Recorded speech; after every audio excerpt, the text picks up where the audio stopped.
mu je nekdo rekel: za teboj bom hodil, kamorkoli pojdeš. Jezus mu je odgovorio: lisice imajo brloge in ptice pod nebom gnezda, sin človekov pa nima kamor bi glavo naslonil. Drugi mu je pa rekel: hodi za menoj. Ta je dejal: Gospod, dovoli mi, da prej grem in pokopljem svojega očeta. Toda, rekel mu je, pusti naj mrtvi svoje mrtve pokopljejo.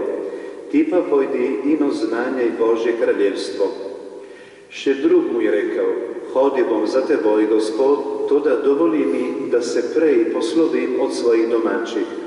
Jezus mu je pa rekel: nihče, kdo roko položi na plug in se nazaj ozira, ni pripraven za Božje kraljevstvo. Poslušali smo Kristusov evangelij.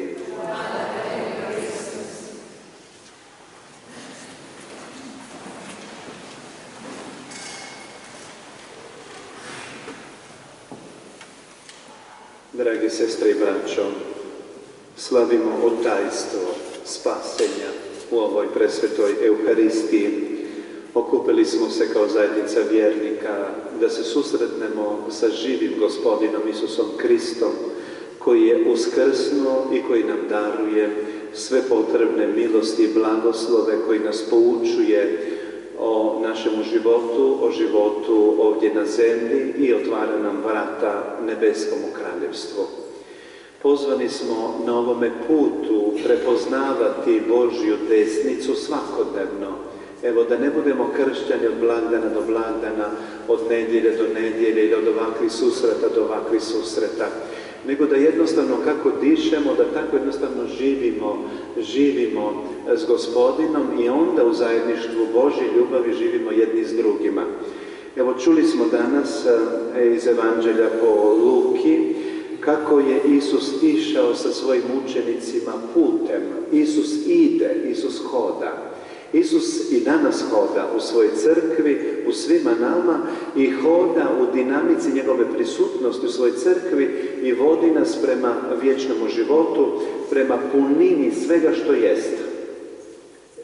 Čitav život je na putu ostvarenja, sve do punine koje je Gospodin odredio, kada će se kraljevstvo Božje u punini očitovati i na konačno imamo ono zatvorena vrata, znamo, često puta u Evanđelju imamo zatvorena vrata i tamo je slavlje, recimo, Neki će biti unutra, znači u kraljevstvu Božjemu, neki će biti vani, nažalost.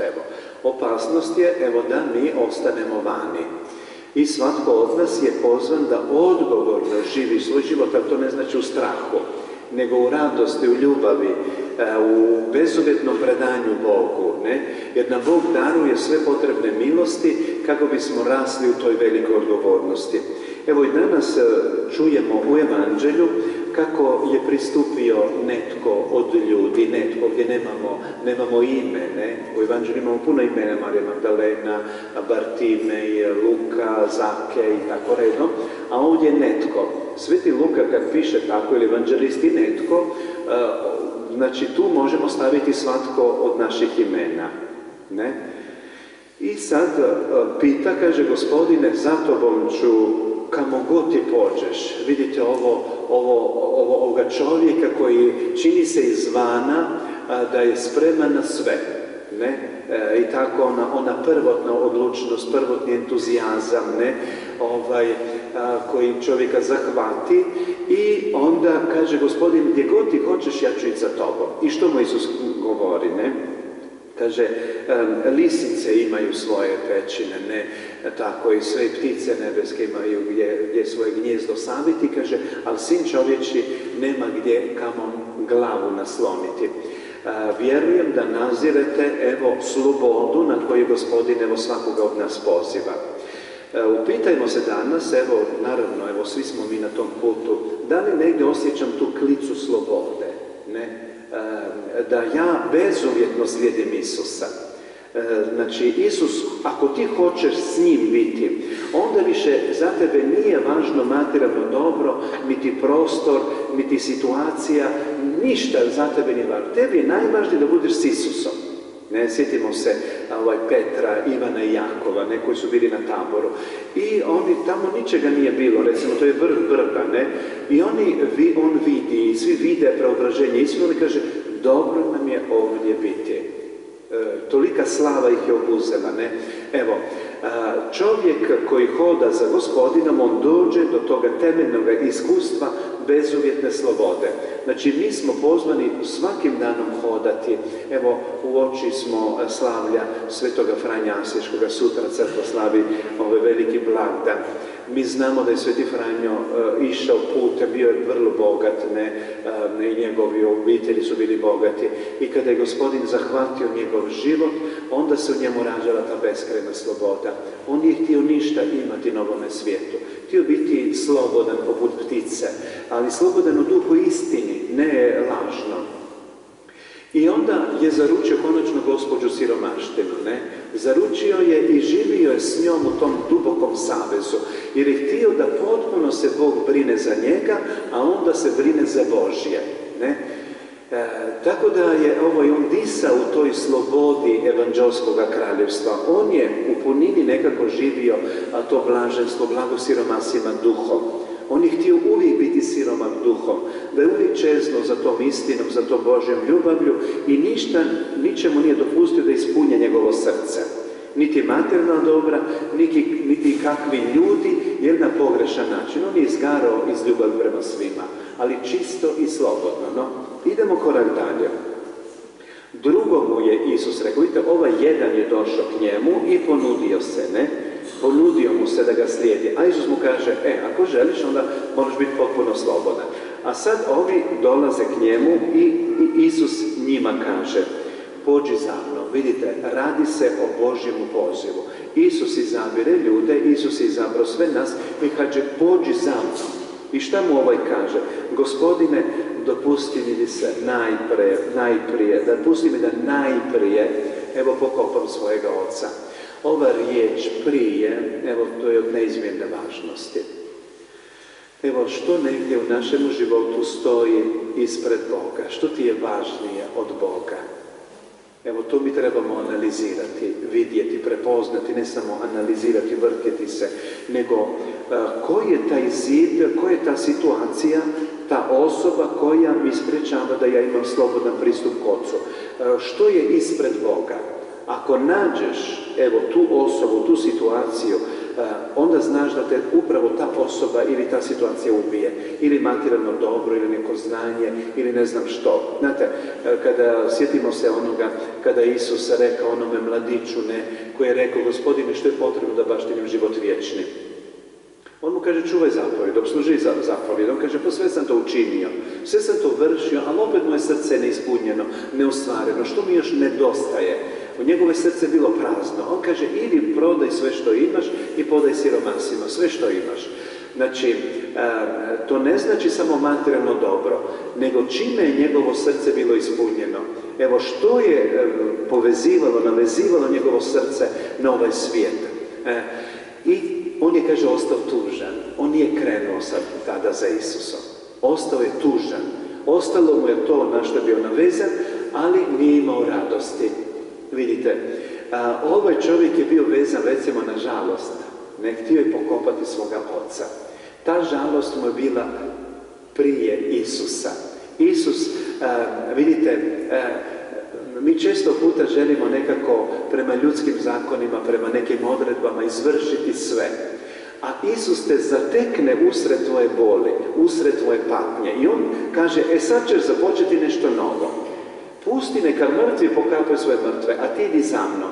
Evo, koje su to mrtve stvari, situacije u našem životu kojim se mi bavimo? Ovo je drama.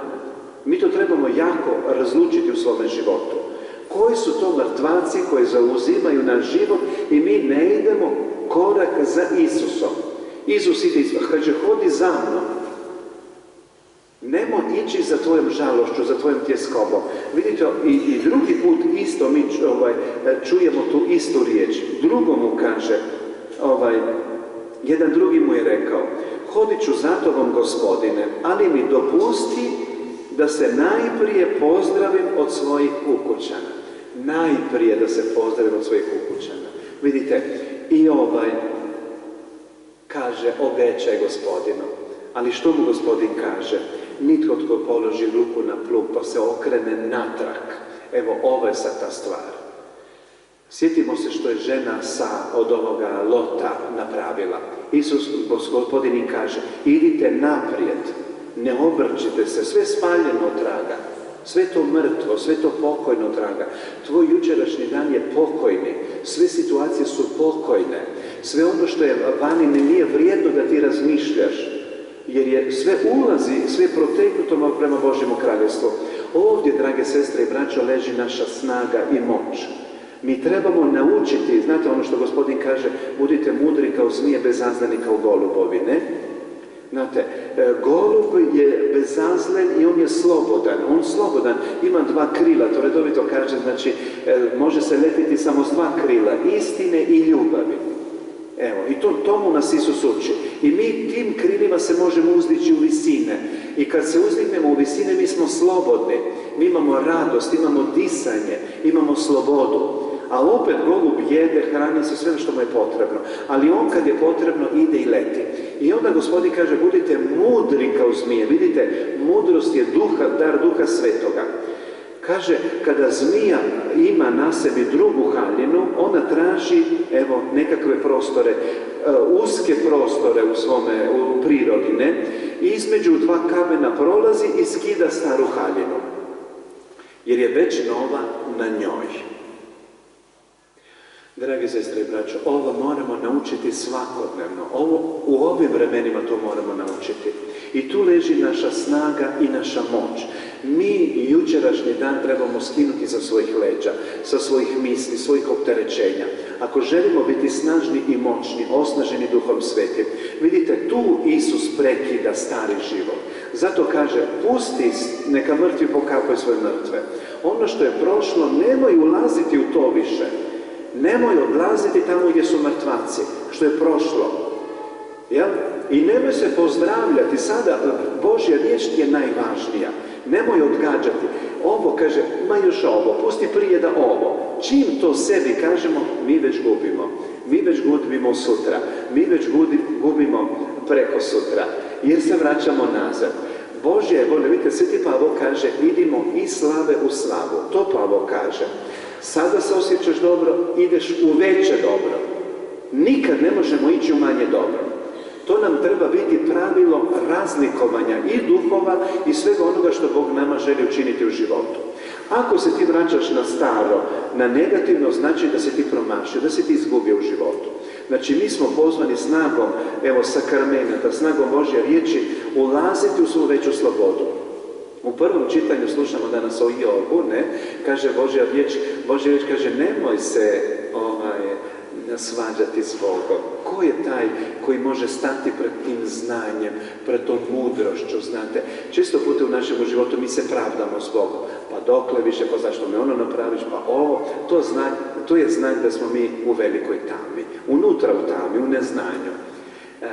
Isus je beskrajno svjetlo. Isus je beskrajna ljubav. Isus nas obasjava da mi idemo naprijed, da živimo oslobođeni. Kaže Pavao, za istinsku slobodu vas Krist pozvao. Nismo mi cilj sebi. Naš je cilj Bog. Kaže Isus, hodite za mnom, idite za mnom. I mi trebamo Isusa pustiti ispred sebe. Ako mi želimo ići, naš ego želi ići naprijed, uvijek ćemo pogriješiti. Uvijek padnemo u rupu. Sjetite se Petra kada je vidio Isusa na moru. To je nama slika premoćna i prevelika. Ne smijemo stajati na mjestu. Evo, evanđelje, Božja radosna vijest nas, evo, uvijek vodi naprijed. I tu leži budućnost naša, tu leži budućnost naše crkve. Naša budućnost stoji u nasljedovanju Isusa Krista. Evo, odlučimo se danas, drage sestre i braćo, jednostavnim koracima. Isuse, ja želim ići za Tobom. Ne želim da mi ičija riječ na ovome svijetu bude toliko važna kao Tvoja riječ. Tvoja riječ, znate, Sveti Franjo je osjetio svu slast Isusova imena, ne? On je oblizivao usne kad god bi spomenuo ime Isusa. On je osjećao svu tu puninu i to je realno, to nije neka bajka. Kako Pavao kaže, živa je i djelotvorna Božja riječ. Prosuđuje nakane i misli srdaca. Božja riječ nam prosuđuje Evo, to je u prvom čitanju što Job danas nam donosi kao svjetlo. Mi se ne možemo, nama ako se želimo sakriti pred Božjom riječom. Božja riječ je istinski lijek. Ja imam hrabrosti, trebam imati hrabrosti, dopustiti Bogu po njegovoj riječi da me operira, da me obnavlja, da me preobražava iznutra. Vidite, oni nisu čuli, znate, Isusovu riječ, hodi za mnom, idi za mnom, pusti sada, ja te želim uvesti u jednu slobodu, u jedan blagoslov. Sjećamo se dobro što je napravio Abraham, ne? Kada ga je Bog pozvao, ne? Idi iz svoje zemlje, u zemlju koju ću ti pokazati. Znate, to su premoćne stvari, recimo kad je Abraham imao moć, snagu da krene. Abraham je živio na jednom području, ne? I tamo je prema vjerovanju, jel? Jahve bio Bog toga područja gdje je Abraham živio. Ali Bog mu htio pokazati, ja ću ti pokazati da sam Bog i tamo drugdje, ne? Jer je svako mjesto imalo svoga Boga, ne? I zato mu Gospod kaže, dođi, ja ću ti pokazati da sam i tamo Bog. I Abraham sluša. Vidite, ovom čovjeku, ovim ljudima je Bog bio taj starac, ne? Njegov otac. Ovom čovjeku su njegovi ukućani bili bogovi, ne? Kaže, pusti najprije, ne.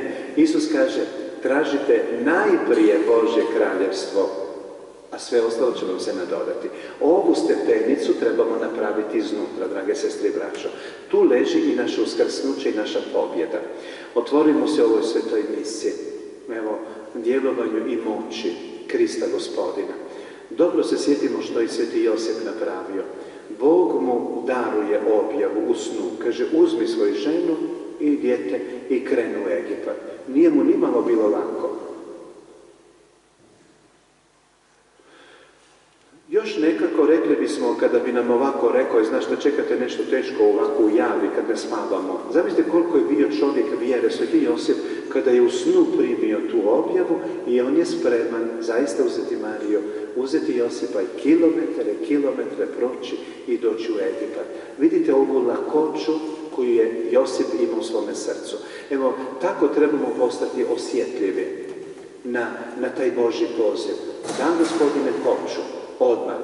Ništa prije. Ne smije mi ništa biti prije doli Božje kraljevstvo i njegova riječ. Evo, otvorimo se u ovu mudrost Božju koju nas želi voditi.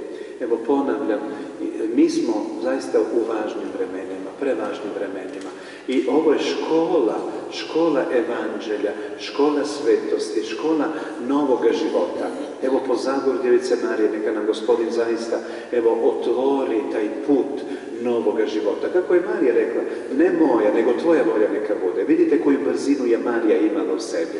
Ona nije rekla, imam to, pa čekaj da upoznam muža, pa čekam ovo. Ne, odmah, neka mi bude po tvoje riječi.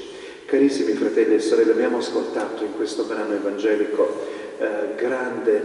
di grande sapienza di Dio, la quale ci riveste dalla luce, ecco che possiamo e in che modo possiamo comportarci nella nostra vita. Ecco, San Luca ci presenta, ecco, Gesù con i suoi discepoli nel cammino. Gesù cammina, Gesù va avanti, ecco, e noi dovremo prendere il suo passo. Se non prendiamo il suo passo, noi facciamo tardi in tutto ciò che stiamo vivendo. Dovremo riprendere nella potenza dello Spirito Santo il ritmo dei suoi passi, perché vediamo adesso qui diversi atteggiamenti degli uomini, come si comportano in relazione al cammino di Gesù. Allora dice, viene un tale, no? Quando sentiamo un tale nel Vangelo, io dovrei mettere il mio nome. Possibile che io possa essere questo tale, no? Un tale. E cosa dice? Ti seguirò dovunque tu vada. Vedete? Allora all'inizio dice, Signore, io posso fare tutto per te, no? Sappiamo bene, anche in questa piccola luce Pietro si comportava, Signore, darò la mia vita per te. E poche ore dopo lo ha rinnegato. E poi piangeva, no? Si è pentito. Ecco. Allora, dovunque tu vada. Allora, il Signore cosa gli dice? No, le volpi hanno le loro tane e gli uccelli del cielo i loro nidi, ma il figlio dell'uomo non ha dove posare il capo. E vedete quanta libertà Gesù offre a coloro che lo seguiranno. Voi dovete essere liberi da tutto. Vedete, anche gli uccelli, il figlio dell'uomo, direi in quella luce, questa luce è più piccolo degli uccelli e delle volpi, perché loro hanno le tane e gli uccelli hanno i loro nidi, io non ho dove posare il capo. Vedete il discepolo di Gesù quale libertà dovrebbe acquisire interiormente se vuole andare dietro a Gesù. Vedete, noi dovremmo stare molto attenti. E poi in avanti ascoltiamo come Gesù chiama questi primi, questo primo si offre, no? Invece adesso chiama Gesù, tu vieni e seguimi, no? E come si comporta quello, no? Dice, e costui rispose, Signore, concedimi di andare prima a seppellire mio padre. Gesù replicò, lascia che i morti seppelliscano i loro morti, tu va e annunzia il regno di Dio. La parola più importante in questa frase dice, concedimi di andare prima a seppellire. Allora, chi e che cosa ha la priorità nella mia vita di fronte alla chiamata del Signore? Se io lascio lo spazio tra me e Gesù, la sua chiamata, le sue offerte, qualcosa e qualcuno, quello stesso mi ucciderà. Quello mi lascerà radicato nelle debolezze, nella mancanza. No. Quando noi sentiamo la parola di Dio, seguimi, noi dovremo avere subito, ecco, questa prontezza di rispondere ed incamminarsi. E poi dopo, alla fine, no, un altro disse, ti seguirò Signore, ma prima, lascia che io mi congedi da quelli di casa. Ma Gesù gli rispose, nessuno che ha messo mano all'aratro e poi si volge indietro è adatto per il regno di Dio. Ci ricordiamo bene, ecco, la moglie di Lot, no? Quando il Signore ha dato comando, andate avanti, non guardate indietro, andate avanti. E la moglie di Lot si è rivolta, è divenuta il pezzo di sale, è rimasta là, in quello là. Ecco, il Signore non vuole da noi che ci fissiamo su certi atteggiamenti, su certe scelte, su certi saluti. No, è l'urgenza del regno di Dio che è presente in mezzo a noi. Noi non possiamo spendere le forze, il tempo per le cose superficiali. L'urgenza del regno di Dio ci urge, ecco, nelle nostre forze, nel nostro tempo, perché la chiamata di Dio è primaria. In questa luce il Signore ci dice, cercate prima il regno dei cieli e poi tutto vi si aggiungerà. Prima. Questa priorità noi dovremo sentire nel nostro cuore, nella nostra vita. E questo è uno scalino dove il Signore vuole portarci. E poi San Paolo ci insegna, dice, di gloria in gloria. Nella nostra vita dovremo acquisire questa luce di Dio, perché Dio sempre ci porta verso la maggiore gioia, verso la maggiore felicità, benedizione, salute, serenità. Noi nella nostra natura sempre abbiamo questa necessità di indietreggiare, di ritornare nel passato. Ma quello là mi ha fatto quello là mi ha fatto quello. Il padre è già morto. Allora, noi, ecco, il Signore dove viene? Viene nella sua tristezza. Io ti voglio portare la gioia, ti chiamo all'immenso del tuo lutto. Lascia il passato dei tuoi dolori, delle tue debolezze, delle tue mancanze, dei tuoi peccati. Io ti chiamo, vieni e seguimi. Gesù sempre ci dà la mano di farci uscire dalle nostre tombe, dalle nostre insicurezze, no? Questo il Vangelo ci dice e ci offre questa possibilità.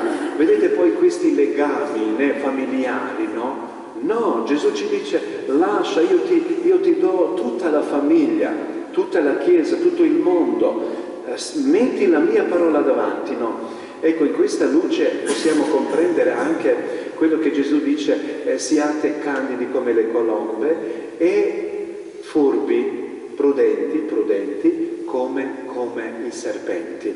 No? La colomba può volare con due ali, della verità e dell'amore. La colomba mangia, usa tutto quello che è necessario e poi si alza, va a volare nella libertà.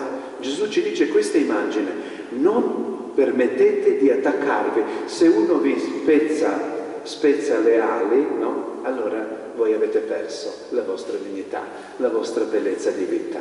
Non potete permettere a nessuno. Ecco, se tu metti una persona, una situazione, una ricchezza davanti o in mezzo tra te e Gesù, quello ti ucciderà, quello ti spezzerà le ali, tu non potrai volare. Nessuno può stare tra te e Gesù. E poi siate prudenti come i serpenti. Il serpente conosce bene il momento in cui è cresciuta la pelle nuova, no? Su di essa. E lei istintivamente cerca lo spazio, ecco, tra due pietre, no? E passa in mezzo togliendo la vecchia pelle. Gesù questo ci insegna. Allora, lascia quello di ieri, lascia il dolore quello di ieri, lascia la ferita quella di ieri, lascia la mancanza tutto di ieri, rivestiti della potenza dell'oggi, della benedizione dell'oggi che il Signore ti dona. Vedete questa urgenza di ascoltare la parola di Dio, vieni e seguimi. Cosa ci dice? Gesù ci ha chiamati tutti. Lascia il tuo dolore, non ti fai ricordare più, offri tutto al Signore e rivestiti dalla gioia, dalla potenza. Ecco, qui sta la potenza del regno di Dio. E in questa luce Gesù dice, non è degno, non è adatto per il regno di Dio. Se io mi sono addossato con il peso dei miei ricordi, dei miei rimorsi, delle mie ferite, io non posso camminare avanti. Io divento un pezzo di sale come la moglie di Lot. Lasciamo, carissimi fratelli e sorelle, la nostra memoria vecchia, ferita. Ecco, in questa luce per me era una parola grandissima e veramente contemplo spesso, ma da 1999 non smetto di pensare, perché noi viviamo in questo tempo e allora fino a quegli avvenimenti che accadranno sicuramente, con le parole di San Giovanni Paolo II, preparando la Chiesa e il mondo per il grande giubileo di 2000. Lui ha detto, noi dovremo guarire dalla nostra memoria, quando lui stesso ha chiesto il perdono, e poi noi dovremo guarire la nostra memoria dai nostri ricordi antichi, sbagliati. Qui sta il potere della nostra salute e della benedizione che il Signore vuole donarci e portarci in avanti. Lasciamo quello di ieri, carissimi fratelli e sorelle. Questo è un esercizio concreto, spirituale, concreto, anche sul livello fisico e psichico, e lì il Signore ci apre anche la strada di benedizione. Vieni e seguimi significa una chiamata alla tua risurrezione, alla tua libertà, alla tua pienezza della vita. Così sia nella nostra vita. Amen.